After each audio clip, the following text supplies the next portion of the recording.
Okay guys, so we will be choosing 8 of these little guys and gals to be jarred today. Of course, so I'm very excited about it. Now, just gotta breathe and take it in slowly and just make sure that I do everything properly.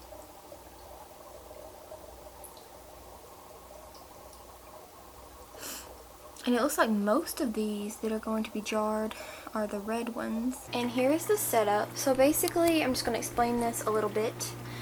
There is water in the bottom of this big tub so that it can be heated enough to heat the jars, because obviously you can't put individual heaters in the jars. So that's how it works. And then I have these ones that are numbered from 1 to 8 with holes in the top so that they can breathe. And then I also have these patapa or Indian almond leaves to go into the jars, because the tannins will help them and will be very beneficial to them. Also, ignore the setting here. It is my laundry room, so yeah, if that explains anything. So I have jar number 1 ready right here along with my net. And it's time to choose the first contestant, which I am going to go obviously by size. Okay, and the first contestant is in. There he or she is. Well, there he or she is. And now I'm going to open these and put one in. So I put 4 in here.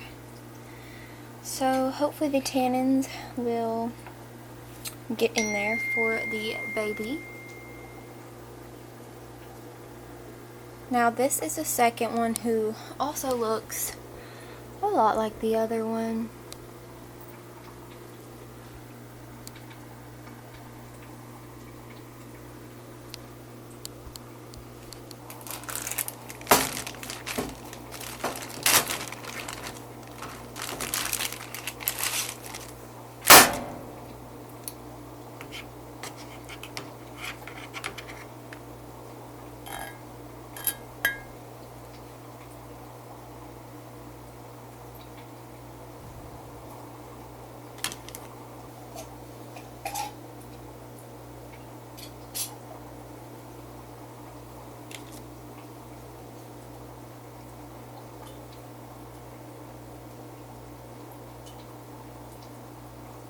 So I literally have all this stuff out, just making sure that I have stress coat and some different food options.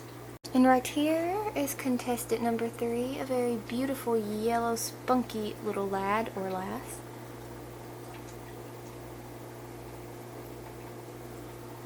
Is a number 4. And now I'm going to put the almond leaves in.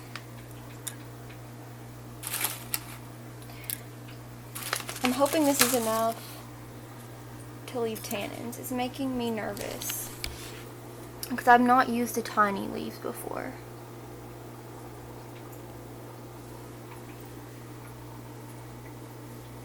Let's hope that these little guys are doing good.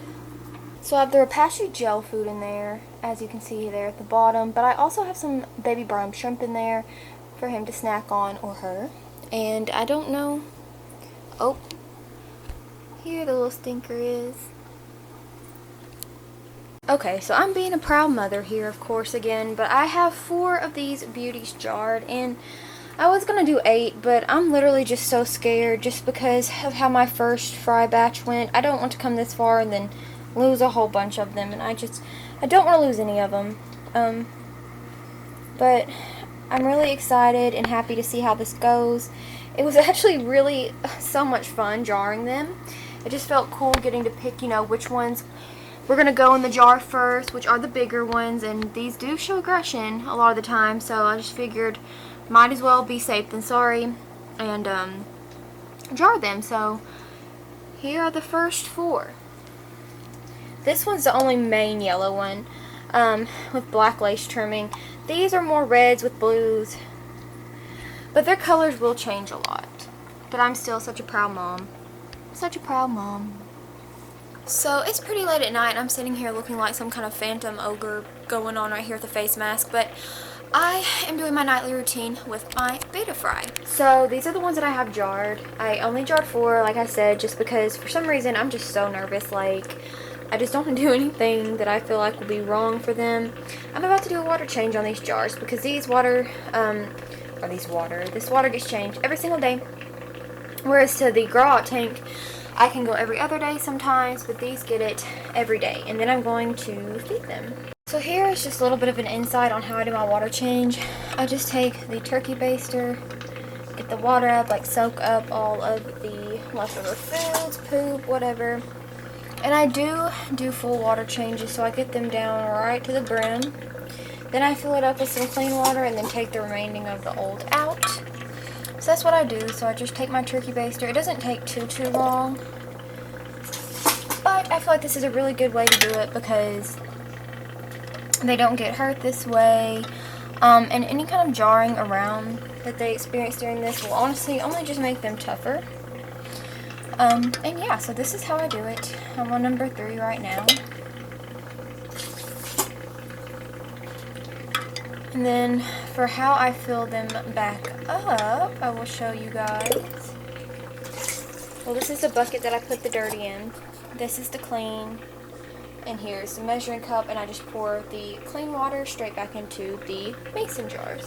So I'm done now, and they all have the lid back on, and I'm trying to get them to eat frozen bloodworms. Some of them are still too small. They try, but they spit them back out, but we're working on transitioning food. So it is a new day, and I have been working pretty hard at making some changes in the fish room.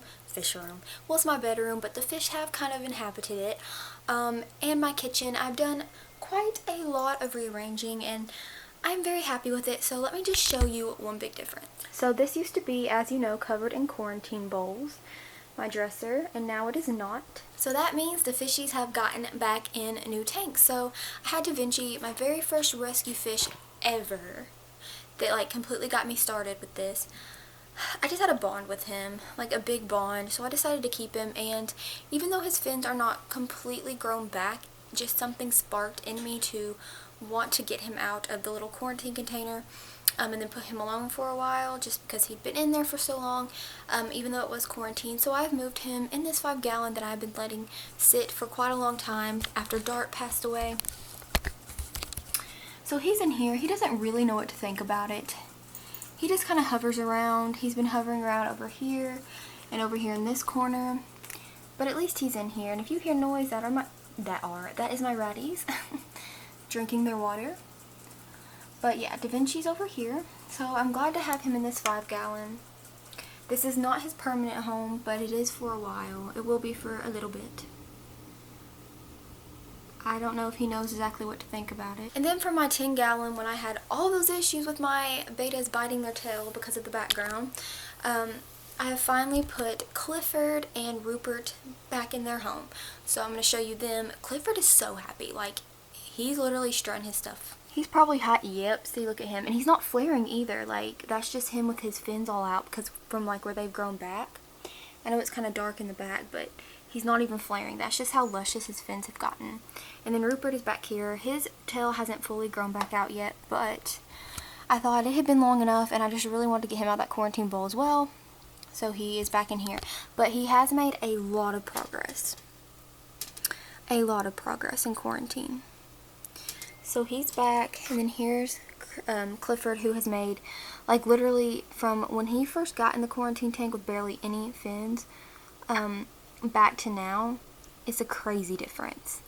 But here's Rupert, and he's always been happy-go-lucky.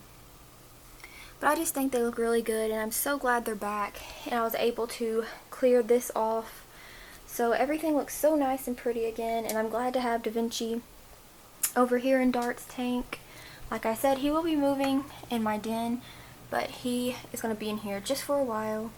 But yeah, I have been super busy today rearranging everything. So basically all the quarantine bowls are up, and my rescue fish that I have, I just sold the last 2 at my house, and I'm going to be stopping on the rescues for a while to focus on my babies that I have bred myself, who are doing great, obviously. And I will probably add some more into the jars soon, and whenever I do, I will show you guys. But right now, I'm still going to focus on those 4. So yeah, you guys, I really hope you enjoyed this video. I hope you enjoyed getting to see the babies being jarred, and I hope that you also just got to enjoy seeing this little update in my fish room, my bedroom slash fish room. But I just really hope you enjoyed this video. Also, add me on Snapchat. You can follow me at ItsAnnaLouise20, where you can see updates of me, my fish, and my other animals. And yeah, so I really hope, of course, that you enjoyed this, and if you did, please give it a big thumbs up, and make sure to subscribe, which you can do by hitting my face right there, and you can watch another one of my videos by clicking right here, and it would mean the world to me if you would do so, and I hope you have a great day or night, or whenever you're watching this, and I'll see you guys in my next video.